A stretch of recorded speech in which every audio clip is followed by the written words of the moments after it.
ఓం సాయిరామ్. బాబా భక్తులందరికీ కూడా నమస్కారం అండి. అందరూ కూడా సుఖంగా సంతోషంగా ఎప్పుడూ కూడా ఆనందంగా ఉండాలి అని చెప్పి ఆ బాబాగారి తరపున నేను కూడా మనస్ఫూర్తిగా కోరుకుంటున్నాను. ఈరోజు బాబాగారు అందించే సందేశం ఏంటి అంటే కనుక, తల్లి ఇది కేవలం నీ కోసమే. ఇది మిస్ అయ్యావు అంటే మహా పాపం చేసిన దానివి అవుతావు. ఈరోజు నిన్ను నేను సెలెక్ట్ చేసుకున్న ఒక రహస్య వ్యక్తి నీ జీవితాన్నే మార్చబోతున్నాడు. నువ్వు వెంటనే ఇది జాగ్రత్తగా విని తీరాలమ్మా అని చెప్పి ఏదో తెలియని సందేశంతో బాబాగారు మన ముందుకు వచ్చారండి. మరి ఆ సందేశం ఏంటో మీరు పూర్తిగా తెలుసుకోవాలి అనుకుంటే వీడియోని చివరి వరకు చూస్తేనే మీకు అర్థమవుతుంది. ఎందుకంటే బాబాగారు ఏది చెప్పినా కూడా అది మన మంచి కోసమే, మన భవిష్యత్తు కోసమే అని చెప్పి మనందరికీ కూడా తెలిసిన విషయమే. కాబట్టి ఇప్పుడు బాబాగారు అందించే ఈ సందేశం కూడా మన భవిష్యత్తుతోనే ముడిపడి ఉంటుంది. మరి అది వినే ముందు చాలామంది కూడా చెప్పుకోలేనటువంటి సమస్యలతోటి సతమతమైపోతూ వాటిని ఎలా తీర్చుకోవాలో తెలియక ఇబ్బంది పడిపోతూ ఉంటారు. అటువంటి వారి కోసం శ్రీ షిరిడి సాయిబాబా ఆశీస్సులతో జ్యోతిష్యం చెప్పబడును గురూజీ శివరామరాజు గారు. Phone number 9959422552. మీరు ఇప్పటి వరకు ఎన్నో చోట్ల జ్యోతిష్యం చెప్పించుకొని మీరు ఆశించిన మార్పులు మీ జీవితాలలో జరగలేదని చెప్పి బాధపడి ఉంటారు. కానీ ఇక్కడ అస్సలు అలా జరగదండి. మీ సమస్యలు ఏవైతే ఉన్నాయో, ప్రేమ, పెళ్లి, ఉద్యోగం, రాజకీయం, సంతానం లేక ఇబ్బంది పడుతున్న, భార్యాభర్తల మధ్య గొడవలున్నా, అప్పుల సమస్యలున్నా, శత్రువుల సమస్యలున్నా, అవేంటో మీరు గురువుగారికి వివరించి చెప్పినట్లయితే వాటికి తగిన పూజలు చేసి గురువుగారు మీకు రోజులలోనే పరిష్కారాన్ని చూపిస్తారు. గురువుగారు చెప్పింది చెప్పినట్లు 100కు 1000% జరుగుతుంది. నమ్మకంతో స్క్రీన్ మీద కనిపిస్తున్న నెంబర్కి అయితే కాంటాక్ట్ అవ్వండి. అంతేకాకుండా భార్యాభర్తల మధ్య వశీకరణ, స్త్రీ మరియు పురుషుల మధ్య వశీకరణ కూడా 100% జరపబడును. మాకున్నటువంటి ఎన్నో రకాలైన సమస్యలు కూడా గురువుగారు చేసిన పూజల వల్ల అవన్నీ తీరి ఈ రోజున మేము జీవితంలో ఆనందంగా ముందడుగు వేస్తున్నాము. అలాగే మీకు కూడా జరగాలి అంటే వెంటనే కాంటాక్ట్ అవ్వండి. ఇక ఆలస్యం చేయకుండా బాబాగారి యొక్క సందేశం ఏంటో ఇప్పుడు మనం తెలుసుకుందాం. తల్లి, ఇది కేవలం నీ కోసం మాత్రమే చెప్తున్న సందేశం. ఇది నువ్వు మిస్ అవ్వకూడదు. ఎందుకంటే ఈ రోజున నేను నిన్ను సెలెక్ట్ చేసుకున్నాను అంటే నీ కోసం మాత్రమే ఈ యొక్క సందేశాన్ని నేను వివరించడం అయితే జరుగుతుంది. కాబట్టి ఈ యొక్క సందేశాన్ని వినకపోతే మహాపాపం చేసినట్లు.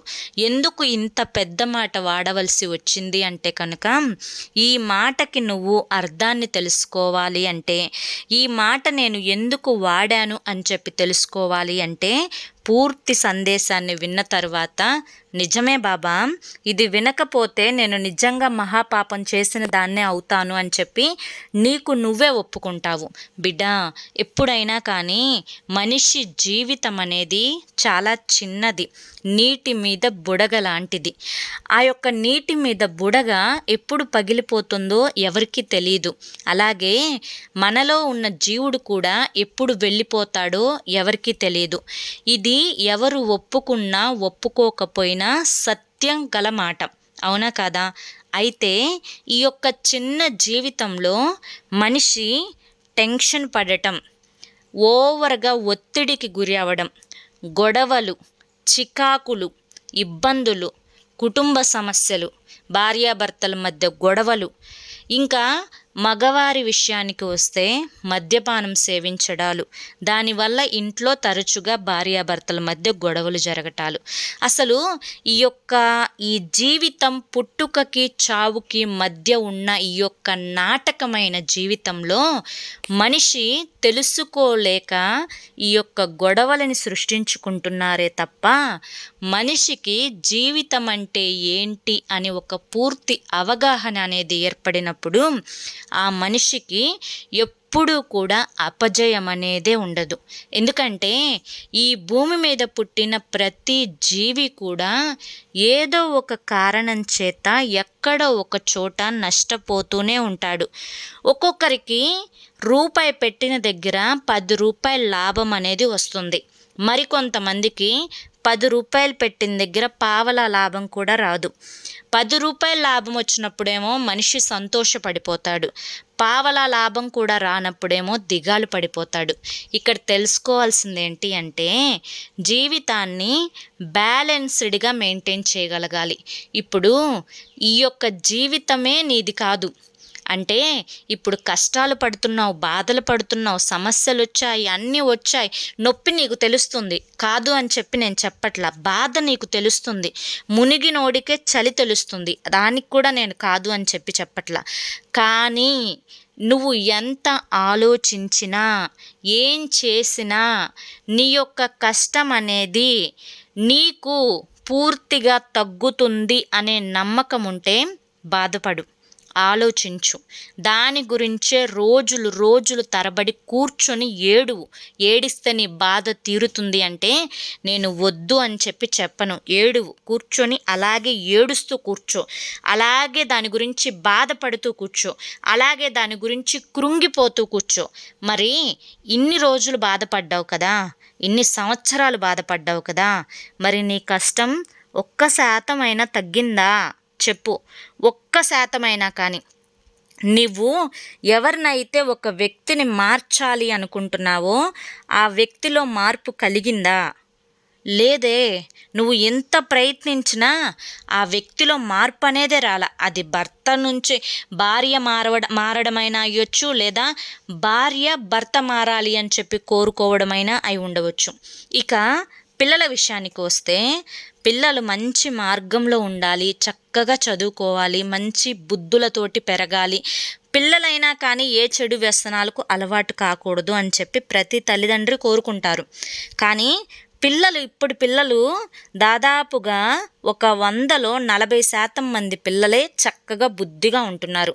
మిగతా 60% మంది పిల్లలు ఏదో ఒక స్నేహితులతోటి మాటలు పెరిగి చిన్న వయసుల్లోనే ప్రేమలు పెరగడం, చిన్న వయసుల్లోనే చెడు వ్యసనాలకు బానిసవ్వడం, అవి తల్లిదండ్రులకు తెలిసినప్పుడు వారిని ఎదిరించి మాట్లాడటం, అంతేకాకుండా వాళ్ళు చెప్పిన మాట విన్నట్లుగా నటిస్తూ ఉండడం. ఇంటి దొంగని ఈశ్వరుడు కూడా పట్టలేడు అంటారు కదా, అలా పిల్లలు కూడా తయారయ్యారు. నువ్వు ఎంత చేసినా అక్కడ వారిలో మార్పు అనేది వస్తుందా? నువ్వు తెలుసుకోవాల్సిన విషయం ఏంటి అంటే కనుక, బిడ్డ, కష్టమైన, నష్టమైన, దుఃఖమైన, సంతోషమైన, బాధలైన ఏదైనా కానీ నీది నువ్వే అనుభవించాలి. అర్థమైంది కదా? నీది నువ్వు మాత్రమే అనుభవించాలి. నాకు ఈ కష్టం వచ్చింది, నాకు ఈ బాధ వచ్చింది, నాకు ఈ నష్టం వచ్చింది, పలానా వచ్చింది అని చెప్పి నువ్వు ఒకరికి చెప్తున్నావు. అలా ఒకరికి చెప్పినప్పుడు వారు జస్ట్ వారి చెవుల ద్వారా నీ మాటలు వింటారు, కానీ నువ్వు పడే నొప్పేంటో వారికి తెలీదు. అటువంటప్పుడు వారికి చెప్పుకోవడం వల్ల నీకు ఎటువంటి ఉపయోగం అనేదే లేదు.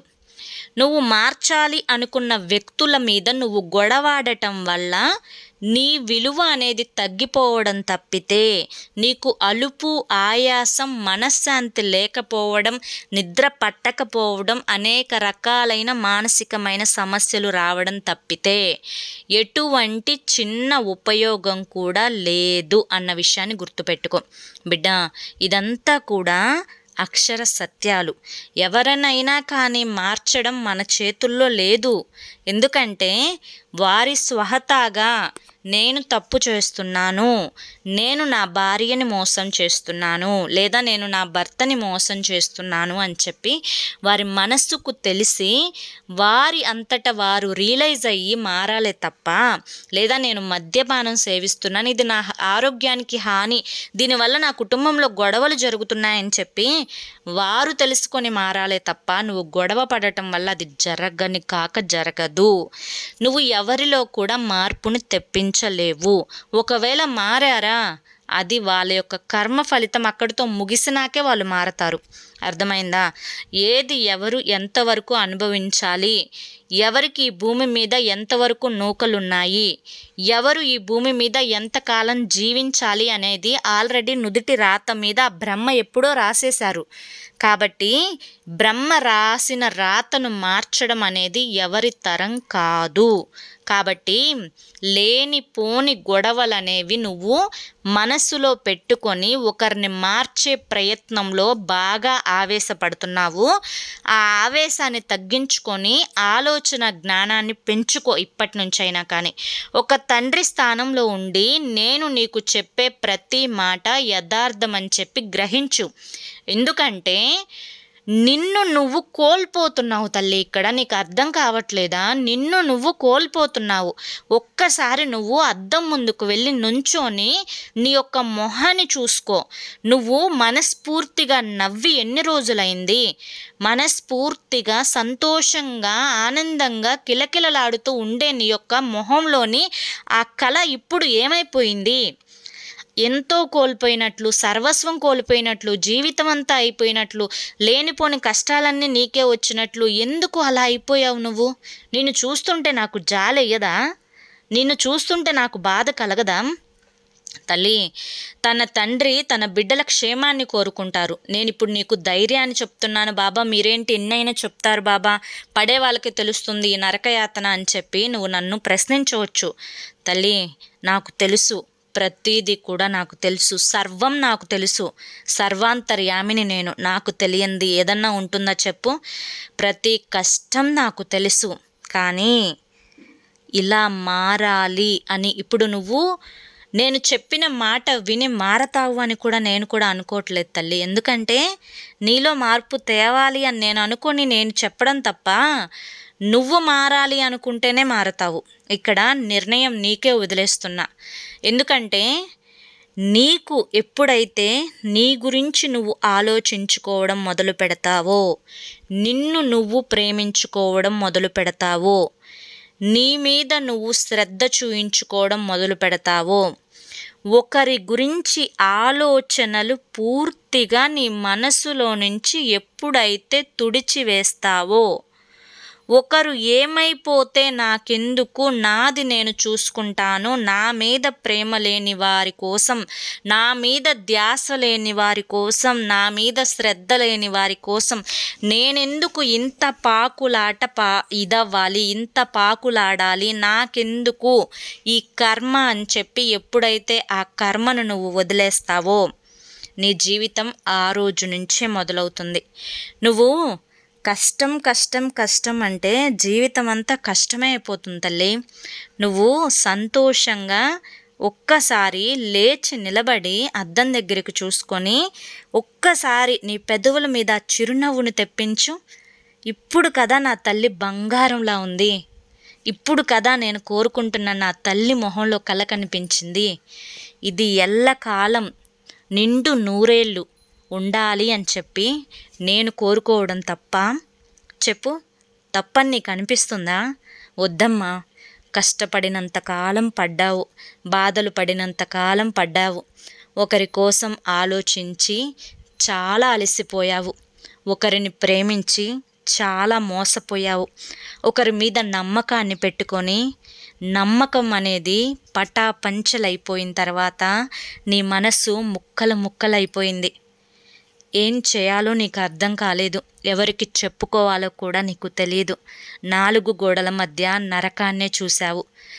నా వారు అనుకున్న నా వాళ్ళే నన్ను పరాయి వాళ్ళు చేశారే. నేను ఎవరిని చూసుకొని వచ్చాను, ఎవరి మొహం చూసుకొని బ్రతుకుతున్నాను, వారే నాకు కాకుండా పోయారే అని చెప్పి నువ్వు పడే వేదన సామాన్యమైనది కాదు, నాకు తెలుసు.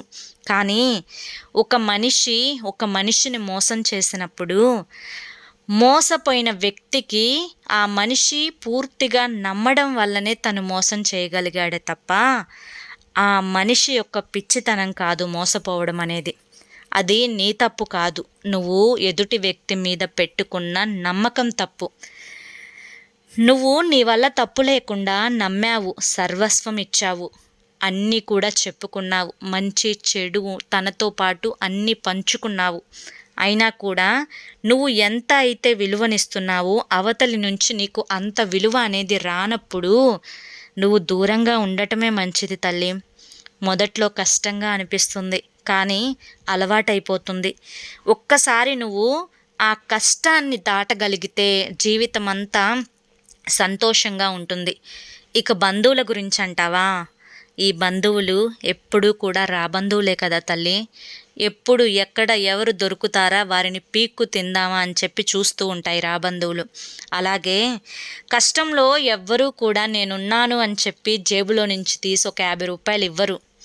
కానీ మనకి ఏదైతే బాధ వచ్చిందో దాన్ని మాత్రం 10 మందికి చెప్పుకొని రోజుని బాగానే గడుపుకుంటారు, టైంని బాగానే స్పెండ్ చేసుకుంటారు. ఇక్కడ ఈ యొక్క జీవితం అనే ఒక నటనలో చాలా పాత్రలుంటాయి. కొన్ని పాత్రలు అనేవి నీ సొంతం అనుకుంటావు, కానీ అవి నీ సొంతం కాకుండా ఉంటాయి. కొన్ని పాత్రలు అనేవి నీకు దూరం అని చెప్పి అనుకుంటావు, అవి నీకు దగ్గరవి అయి ఉండవచ్చు.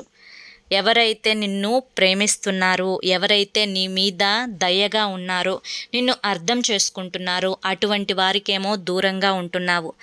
నిన్ను ఎక్కడ ఉంచాలో అక్కడే ఉంచి, నిన్ను ఎక్కడ పెట్టాలో అక్కడే పెట్టి, నీకు ఇంతే విలువివ్వాలి అని చెప్పి అంతే విలువిచ్చి ఎలా చూస్తున్నారో అటువంటి వాళ్ళని మాత్రం నెత్తిన పెట్టుకొని చూడాలి అని చెప్పి అనుకుంటున్నావు. వద్దు తల్లి, వద్దు. ఇలా బాధ పెట్టే బంధాల దగ్గరికి వెళ్ళొద్దు. నీకు విలువ లేని చోటు దగ్గరికి అడుగు పెట్టొద్దు. నిన్ను ఆహ్వానించి అవమానపరిచే వారింటికి అస్సలు అడుగు పెట్టొద్దు. ఏం జరుగుతుందో అది జరగనివ్వు. ఎవరు తప్పు ఎవరు ఒప్పు అని చివరికి వారి యొక్క కర్మ ఫలితాలు అనేవి ఖచ్చితంగా తెలియజేస్తాయి. ముఖ్యంగా నేను చెప్పే మాట ఏంటి అంటే కనుక, బిడ్డ, ఎప్పుడైనా తను చేసిన తప్పుకి తాను పశ్చాత్తాపడి, అయ్యో నేను ఈ తప్పు చేశాను స్వామి, నన్ను ఈ తప్పు నుంచి బయటపడవేయి అని చెప్పి మనిషి కోరుకున్నా, చేసిన తప్పు పడ్డ బాధ, ఆ తప్పు వల్ల ఎవరైతే శిక్షింపబడ్డారో ఆ శిక్ష నుంచి వారికి వచ్చిన బాధ, ఇవన్నీ కూడా కర్మల రూపంలో వద్దు అన్నా కూడా వెంటపడి వేధిస్తాయి. కాబట్టి వారు ఎక్కడికి తప్పించుకోలేరు. నిన్ను కష్టపెట్టిన వాళ్ళు, నిన్ను మాటలన్నవారు, ఇవాల్టి రోజున నిన్ను ఒంటరిగా మిగిల్చిన వారు, వారే మేమే లోకాన్ని ఏలుతున్నాము, మేమే మంచి వాళ్ళము అని ముద్ర వేసుకొని తిరుగుతున్నారు చూసావా. అటువంటి వాళ్ళకి ఎన్ని శివ పూజలు చేసినా కూడా ఎటువంటి ఫలితం అనేది ఉండదు బిడ్డ. కనుకనే ఈరోజు నుంచి నువ్వు నీలాగా ఉండు. ఇలా ఉండకపోయావు అంటే ఇక కష్టాల కొలిమిలో పడి నేను కాలిపోతాను బాబా అని చెప్పి అంటే నేను మాత్రం ఏం చేస్తాను చెప్పు. నువ్వు మారాలి అని చెప్పి చెప్తున్నాను, కానీ మారడం మారకపోవడం అంతా కూడా ఇకపై నీ చేతుల్లోనే ఉంది. ఏది ఏమైనా కూడా నిర్ణయం నీకే వదిలేస్తున్నాను.